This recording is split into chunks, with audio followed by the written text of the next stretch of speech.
واقعہ کربلا، تو سر آپ کے لیے کربلا کیا ہے؟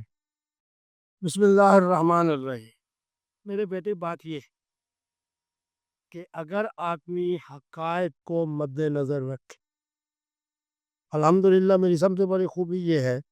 کہ میں حقائق کے تناظر میں، اور سب سے بڑی حقیقت کا نام ہے اللہ کا قرآن، ہم نے سب سے پہلے اس سے ہی رہنمائی دے۔ وَمَن يَقْتُلْ مُؤْمِنًا مُتَعَمِّدًا فَجَزَاؤُهُ جَهَنَّمُ خَالِدًا فِيهَا وَغَضِبَ اللَّهُ عَلَيْهِ وَلَعَنَهُ۔ اب آ جاتے ہیں کہ واقعہ کربلا ہوا، اس کے اندر دوسری رائے نہیں۔ تیسرے نمبر کے اوپر سیدنا امام حسین پاک اور آپ کے خاندان کہ نہ عزت کو دیکھا گیا، نہ ان کی عظمت کو دیکھا گیا، نہ ان کی عمر کو دیکھا گیا،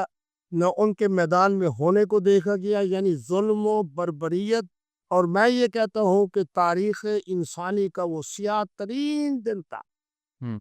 جہاں ہر وہ چیز پس پوچھ ڈال دی گئی جس کا کہنا چاہیے کہ اس واقعے کے ساتھ کوئی تعلق نہیں تھا۔ 6 مہینے کے بچے کی شہادت، ان بد نصیبوں کو یہ سمجھ نہیں آئی کہ کیا تاریخ انسانی میں جب بتایا جائے گا کہ 6 مہینے کا بچہ جس کا یہ نام تھا پانی کی بندش، ان ملعونوں کے ذہن میں یہ نہیں آیا کہ جب تاریخ انسانی میں یہ کہا جائے گا کہ یہ وہ جنگ تھی جس میں اتنی مدت کے لیے پانی کا بند کر دیا۔ تاریخ انسانی میں جب لکھا جائے گا کہ یہ وہ خاندان تھا جو بما خواتین کے آیا، بما بچوں کے آیا، معنی یہ ہے کہ مقصود لڑائی نہیں، مقصود اصلاح ہے۔ ان اريد الا الاصلاح ما استطعت، یہ وہ ماٹو تھا جس کے ساتھ سیدنا امام حسین پاک میدان کربلا میں تشریف کس ارادے سے آئے کہ یہ وہ، میری آپ کو میں تو آنسو آ جائیں گے، یہ وہ منصب ہے جس منصب کے اندر نبی رحمت، خلافت راشدہ، علی پاک، حسن پاک، اور اس کے بعد چلو ایک معاہدہ ہوا، معاہدے کے بعد اب اسی منصب اور کرسی اور عہدے پر دیکھو اللہ نے کتنا بڑا انتقام لیا اس بدنصیب یزید سے کہ اس کا بیٹا تیار نہیں ہوا کہ اس منصب کو سنبھالے، حالانکہ 3 بڑے آدموں میں حکومت بن چکی تھی۔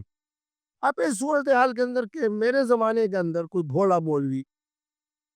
یزیدیت کے بارے میں نرم گوشہ رکھ کر، میرا تو سے ایک ہی سوال ہے، وَمَن يَقْتُلْ مُؤْمِنًا مُتَعَمِّدًا، الحمدللہ میں مومن ہوں، جو بد نصیب مجھے قتل کرے فَجَزَاؤُهُ جَهَنَّمُ خَالِدًا فِيهَا وَغَضِبَ اللَّهُ عَلَيْهِ وَلَعَنَهُ وَأَعَدَّ لَهُ عَذَابًا عَظِيمًا۔ اور جو بد نصیب اتنے عظیم خاندان کے 6 مہینے کے بچوں سے لے کر سیدنا امام حسین پاک کی جوانی تک قتل کے اندر ملوث ہو، ہمارے اکابر نے کہا فلعنت اللہ علیہم وعلی اعوانہم وعلی انصارہم، شمر ہو، عمر ابن سعد ہو، اس کے بعد فلاں بد نصیب ہو، فلاں عبداللہ ابن زیاد ہو، جس نے بھی اشارتاً کنایتاً اس شہادت کے، شہادت کیا ہے؟ شہادت ہے مطلوب و مقصود مومن۔ یہی بات ہم اہل تشیع کی خدمت میں عرض کرتے ہیں کہ آپ اپنے اسماعیلی شیعہ مسلمانوں کو دیکھیں، بورا کے جناب ان کو دیکھیں، آپ کے جناب میں یمن اور اس علاقے میں جاتا ہوں تو وہ زیدی اہل تشیع ہیں۔ بات یہ ہے کہ حضرت سیدنا امام حسین تو فزت برب الکعبہ، حضرت کی غلامی میں آنے والا نعرہ مارتا ہے فزت برب الکعبہ۔ حضرت حر کو جب ہم سلام پیش کرتے ہیں کہ تو وہ خود نصیب ہے المبشرہ جس کے بارے میں خوشخبری ہے بالجنہ، جنت کی، پہلا قطرہ زمین پہ گرا حضرت حر کا، اللہ کا دیدار انہیں ہو گیا۔ حضرت امام حسین پاک کی کیا شان ہو۔ بے شک آپ معنی یہ ہے کہ اب 4 حقائق، جو بھی کسی اہل ایمان کو قتل کرے وہ جہنمی ہے، خالداً فیہا ہے، وغضب اللہ علیہ ولعنہ ہے، وَأَعَدَّ لَهُ عَذَابًا عَظِيمًا۔ اس کے اندر اگر کوئی دوسرا نرم گوشہ لے آتا ہے یزید پلید کے لیے یا اس کی اس افواج کے لیے جو اس طرح کے قتل کے اندر ملوث ہے، یہ قرآن حکیم کی نص کے خلاف ہونے کی وجہ سے اس کا یہ عملی اقدام کفر ہے۔ ارے ایک مرتبہ فکر ہے، میں کسی کو پوائنٹ آؤٹ نہیں کروں گا، لیکن وہ یہ کہتا ہے کہ یزید جو ہے وہ ڈائریکٹلی انڈائریکٹلی کہیں بھی انوالو نہیں تھا، نہ حکم دینے میں، نہ یہ قتل و غارت میں، نہ کسی چیز میں، یہ جو بھی تھا یہ ساری اس کی جماعت نہیں کیا تھا۔ تو آپ کو لگتا ہے کہ یہ تاریخی حقائق سے ایسا ملتا؟ یہ بات یہ پھر حقائق کی بات، ہوں امیر معاویہ دنیا سے جانے سے پہلے مشاورت نہیں کر رہے کہ بھئی میرے بیٹے یزید کے خلاف کون کون اٹھ سکتا ہے؟ ہوں کیا اس کے اندر عبداللہ ابن عمر شامل نہیں، عبداللہ ابن عباس شامل نہیں، بالکل خود سیدنا امام حسین پاک شامل نہیں؟ جو بد نصیب اپنے باپ کے اقتدار پہ آ کے بیٹھ کے اس کے لیے 5 یا 6 ایسی مقتدر شخصیات ہیں جو علمی حوالے سے، فقہی حوالے سے، محدثانہ شان کے ساتھ، مفسرانہ شان کے ساتھ، حضور کی صحبت کی برکت سے، صحابیت کی برکت سے یہاں کھڑے ہیں، جی اور یہ بیچارہ یہاں بد نصیب کھڑا ہے۔ بالکل پھر اسی کی نمائندگی کرتے ہوئے ہاں ایک بات یہ بھی ہے، یہ بھی حقیقت ہے کہ یہ جو کوفی تھے بدبخت بد نصیب، ہوں انہوں نے خط لکھے، ہوں اب کیا یزید کے کہنے پہ لکھے یا امام حسین سے اپنی عقیدت و محبت کے اظہار کے لکھے؟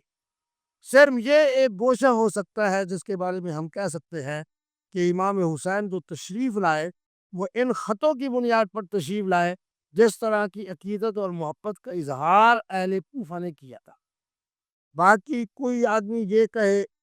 کہ ہمارے پاکستان پہ کوئی مفتی اعظم ہو یا کوئی بڑا آدمی ہو کہ یزید اس کے اندر ملوث نہیں ہے، یہ اس قدر احمقانہ بات ہے۔ یزید سے لے کر، یزید کے وزراء سے لے کر، اس کے گورنروں سے لے کر، کربلا کے اندر جو لوگ کمانڈر ان چیف کے ساتھ جڑے ہوئے تھے، جو بھی کمانڈر ان چیف تھا، جس بد نصیب نے تلوار اٹھائی، جس بد نصیب نے وہاں آ کے عملی طور پر شہادت کے معاملات کے اندر شریک ہوا،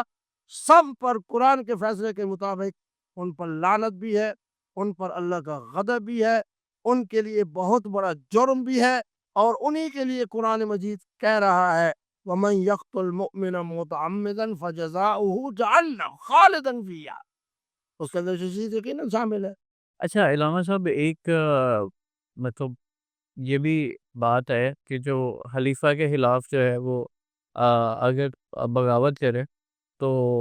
اس کو جو ہے وہ قتل، یعنی کہ اس کو فساد کے جو زمرے میں جانا جاتا ہے اور اس کو قتل کرنے کا حکم ہے۔ تو یزید تو باقاعدہ طریقے سے خلافت کے منصب پہ فائز ہوا تھا، یعنی کہ سب نے بیعت کی تھی تو یزید خلیفہ بنا تھا۔ ارے بیٹے آپ میرا دل نہ دکھاؤ،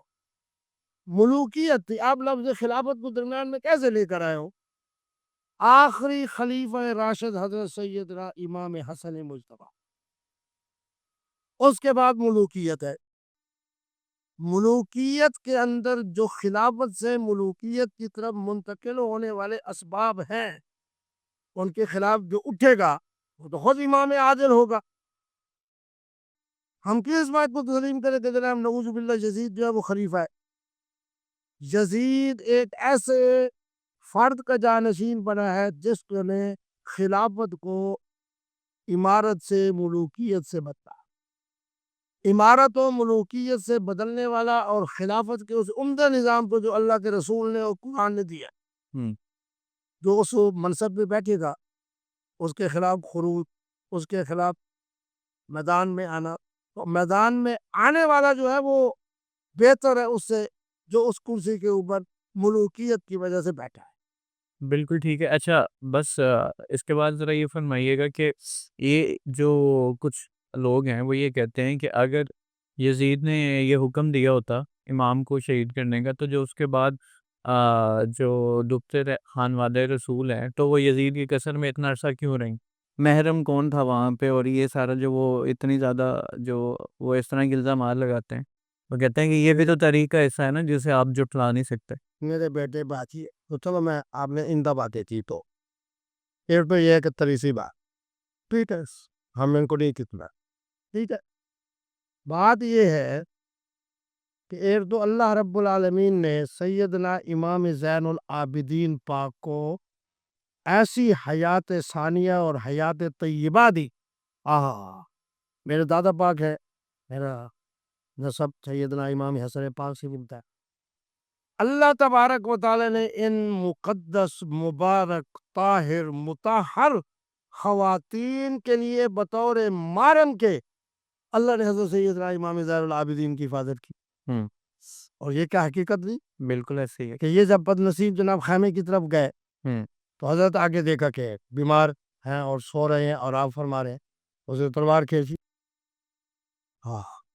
سیدنا امام زین العابدین نے فرمایا کون ہے؟ انہوں نے کہا قریشی ہوں۔ اور میں تجھے پتہ نہیں کہ ہم قریش کی کیا ہے ثقافت، تہذیب، تمدن، اخلاق، اخلاقی اقدار؟ اس نے کہا بتا۔ انہوں نے کہا کبھی ہم اپنی بہادری کی وجہ سے بچے پر حملہ آور نہیں ہوتے۔ اسے بات یہ ہے کہ یزید کے اتنے بڑے ظلم اور جبر اور غیر اخلاقی غیر انسانی اولئک کالانعام بل ہم اضل جیسے اقدامات کے بعد کیا اسی دربار میں وہ صحابی رسول موجود نہیں ہے جو یہ کہہ رہے ہیں کہ یزید کو یہ وہ ہونٹ ہے جن کو میں نے خود حضور پاک کو دیکھا ہے خود چن دو۔ بات یہ ہے کہ ان بد نصیبوں نے غیر اخلاقی بہیمانہ اتنے بڑے بڑے اقدامات کرنے کے باوجود ہم صرف اس لیے ان کو کیسے نہ ریلیف دے دیں ان کے لیے کہ انہوں نے جناب جو خواتین تحریف لے آئی تھیں ان کو جناب اپنے اتنے دن کے لیے ان کو اپنے محل میں ٹھہرایا، گھر میں ٹھہرایا، ان کو جناب صبح شام کھانا دیا، ان کے لیے جناب سمجھو ایک لحاظ سے سہولت پیدا کی۔ میں حیران اس بات پہ ہوتا ہوں، میرے زمانے کے اندر جب مسجد پاکستان بنا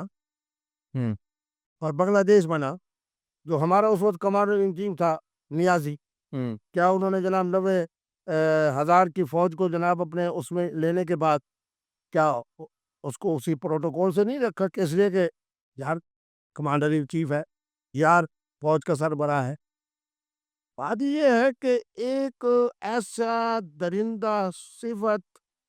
گروہ جنہوں نے تاریخ انسانی کے بدترین واقعات کو انجام دینے کے بعد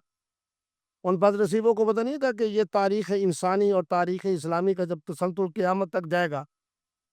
اور قرآن مجید بھی زندہ و تابندہ قیامت تک جائے گی، یہ آیت مقدسہ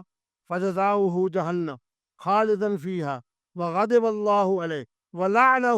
وأعد لہ عذابا عظیما، یہ 5 طرح کے جو انجام قرآن بیان کر رہا ہے اس کی وجہ سے کیا ان پر لعنت نہیں پڑے گی؟ کیا اللہ ان پہ ناراض نہیں ہوگا؟ کیا ان کے لیے جزا جہنم خالداً فیہا نہیں ہے؟ کیا ان کے لیے جناب جو آخر میں کہا گیا کہ ان کے لیے عذاب عظیم ہے، یہ باتیں نہیں ہوں گی؟ کوئی ضرورت نہیں ہے جناب یزید کی اور اس دلندہ کہنا چاہیے گروہ کی کسی طرح کے بڑے نرم گوشے کو اختیار کرنے